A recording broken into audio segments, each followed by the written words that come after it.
The story of Nigeria's first republic is often told from the lens of its collapse in January 1966 as soldiers unseated a fragile democracy.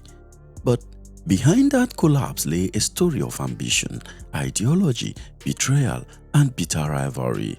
At its very core was a crisis between two men who once worked together as political twins, Chief Obafemi Awolowo and Chief Samuel Ladoke Akintola. Their quarrel, born in the heat of party politics, would fracture a region, ignite violence, and help to destabilize an entire nation. In this edition of History Media, I will look back at the crisis between Chief Samuel Ladoke Akintola and Chief Obafemi Awolowo, how it all began, the violence that followed, and its irreversible consequences for Nigeria. Without much ado, let's get started. My name is Gabriel Adidia. In the early years of Nigeria's nationalism, Awolowo and Akintola stood as comrades in arms. Both were among the founding fathers of the Action Group AG in 1951, a party that would dominate the politics of the Western region. Awolowo, an Ikenne-born visionary, was the ideological brain and a strategist with an unbending will, while Akintola, an Ogbomosho-born orator and lawyer, was a consummate political diplomat, affable and witty, a man who could charm even his fiercest opponents. In those years, their relationship was one of mutual admiration and respect. On Awolowo's 50th birthday in 1959, Akintola delivered a eulogy that still echoes in Nigeria's political memory. He called Awolowo a genius, the only hope for democracy in Africa and the nearest approximation to Mahatma Gandhi. Awolowo in turn described Akintola as an able lawyer, affable, breezy, and insoluble to opponents, with a peculiar gift of arguing both sides with equal force. They were seen as inseparable. Awolowo the thinker, while Akintola was the doer. Together, they brought free primary education, health schemes, and bold infrastructure to the Western Nigeria. Yet, beneath this veneer of unity, seeds of discord were already germinating. Meanwhile, the trouble began in 1959 as Awolowo, who was eyeing the highest prize, that is, leadership at the federal level, stepped down as premier of the Western region to contest national elections. He expected his loyal deputy Akintola to hold the fort in Ibadan. But there was hesitation. Awolowo seemed reluctant to hand the mantle of full authority to Akintola. He feared that with his independent streak and popularity in Oyo politics, Akintola could not be teleguided from Lagos. When Awolowo lost the 1959 federal elections, his action group fell into opposition at the national level, dwarfed by the Northern People's Congress (NPC) and the National Council of Nigeria and the Cameroons (NCNC). It was a bitter defeat, and for Awolowo, a dangerous one. He believed the NPC, dominated by Hausa Fulani aristocrats, posed a threat to democracy. Hence, he would rather remain in opposition than form an alliance with the North. But Akintola disagreed. Having spent much of his political career in Lagos and cultivated close ties with NPC leaders, including Prime Minister Tafawa Balewa and the Sardauna of Sokoto, Ahmadu Bello, Akintola saw accommodation with the North as both necessary and beneficial. In his eyes, politics was a game of numbers, and the North held the majority. He argued that for the Yoruba not to work with the North was suicidal. This ideological divide, Awolowo's rigid opposition to NPC versus Akintola's pragmatic embrace of it, was a crack that split their friendship. By 1962, the Action Group was tearing apart. Awolowo insisted on pushing the party towards a socialist ideological platform, seeking to mobilize Nigeria's resources for rapid development. But Akintola opposed this, preferring a more conservative and pro-business outlook. Matters would soon boil over. At the Action Group's Congress in Jos in 1962, the atmosphere turned toxic. Akintola openly defied Awolowo, refusing to toe the party line. He even left the Congress mid-session to attend an event in Ibadan honoring Ahmadu Bello, a move seen by many of his party members as open betrayal. But the Action Group party leadership was not going to put up with this behavior, so the party leadership struck back. Akintola was accused of gross misconduct and expelled from the party. Alhaji Dauda Adegbenro was named as premier in his stead. But Akintola refused to step down from his position. For weeks, Western Nigeria had two rival premiers, one recognized by Awolowo's Action Group and the other entrenched in office with federal backing. What followed was chaos. Fistfights broke out in the Western House of Assembly. The mess was smashed, chairs were hauled, and ministers were bloodied. Not only that, the crisis spilled into the street where political talks loyal to rival camps clashed violently. Shortly thereafter, the federal government led by Tafawa Balewa declared a state of emergency in the western region on May 29, 1962.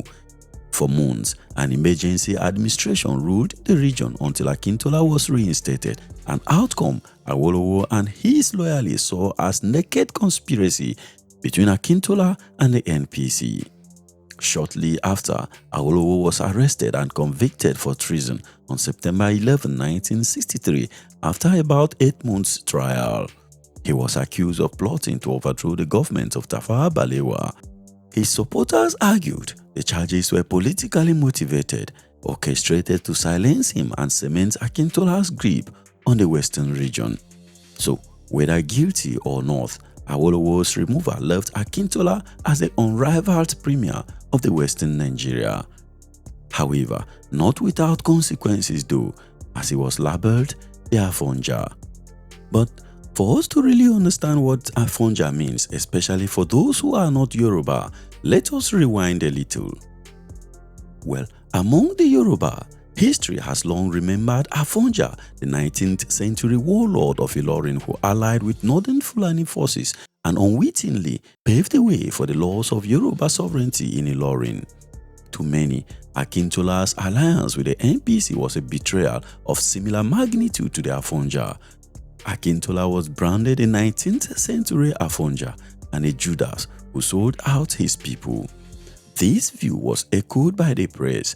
Songs and pamphlets compared him to Judas Iscariot and Absalom, the son who rebelled against King David. For Akintola, it was a deeply wounding and damaging accusation. But he stood firm, insisting that he was safeguarding Yoruba interests by ensuring their presence in the federal government, where the spoils of power were being shared between the north and the east. Meanwhile, despite Awolowo being silenced, the crisis reached its climax during the 1965 Western Regional Elections. By then, Akintola had formed the Nigerian National Democratic Party (NNDP), which he allied closely with the North, that is, the NPC. The elections were a brutal contest between his NNDP and the United Progressive Grand Alliance (UPGA), which combined the NCNC and remnants of Awolowo's Action Group. The campaign was soaked in violence. Ballot boxes were snatched, votes rigged, and opposition strongholds terrorized. Houses were set ablaze and political opponents were murdered in cold blood. It was more of a political war than a political contest. Ordinary citizens described those days as a time of Operation Wetie, when men were doused in petrol and satellites. It was a total collapse of law and order in the western region. The outcome of the election, which were declared in Akintola's favor, were widely denounced as a fraud. Consequently, instead of victory celebration, the West descended into anarchy. Violence spread like wildfire, engulfing Ibadan, Ogbomoso, and the cocoa towns. In Parliament, S.A. Shitabe called for a new state of emergency, warning that Western Nigeria was ungovernable. But Prime Minister Tafawa Balewa refused, unwilling to sacrifice his alliance with Akintola. By the end of 1965, Nigeria was a nation on fire, politically and literally. The western region had become, in the words of the Daily Times, a wild, Wild West, where blood and fear ruled the streets. The anarchy in the West proved to be the final straw. On January 15, 1966, young Nigerian soldiers struck. In a violent coup, they assassinated Prime Minister Tafawa Balewa, Ahmadu Bello, and Chief Samuel Ladoke Akintola himself. Awolowo, who was still in prison, was spared, although he wasn't restored. To many Nigerians, the coup was the inevitable consequences of the years of political breakdown. The quarrel between Awolowo and Akintola, once brothers in arms, had widened into a chasm that swallowed Nigeria's first republic entirely.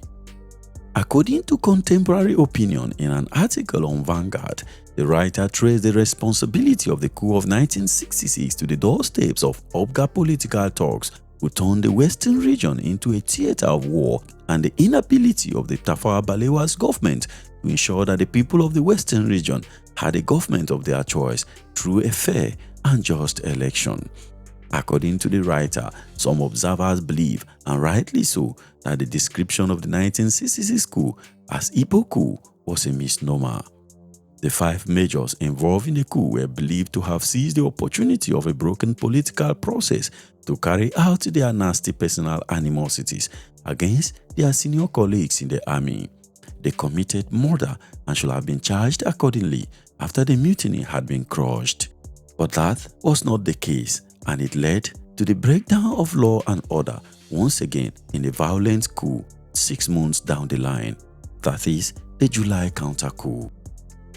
Looking back at the events of those days, the Awolowo-Akintola crisis was more than just a personal rivalry. It was a clash of 2 visions for the Western region and for Nigeria's future in general.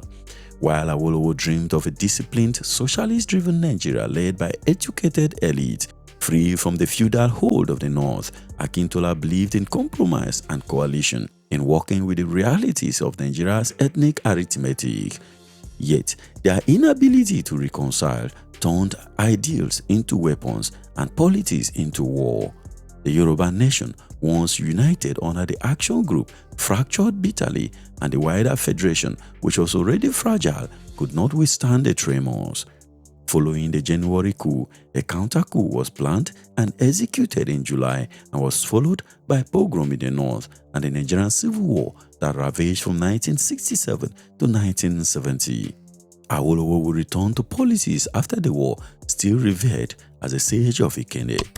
We have covered Awolowo's full story, including his death in the bathroom, in a video displayed here.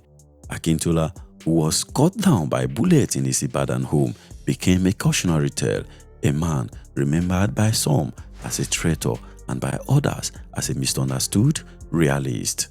So, what do you consider him to be, a traitor or a realist? Let me know your thoughts in the comment section.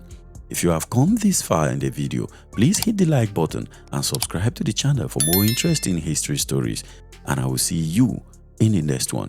Thank you very much for watching. Peace.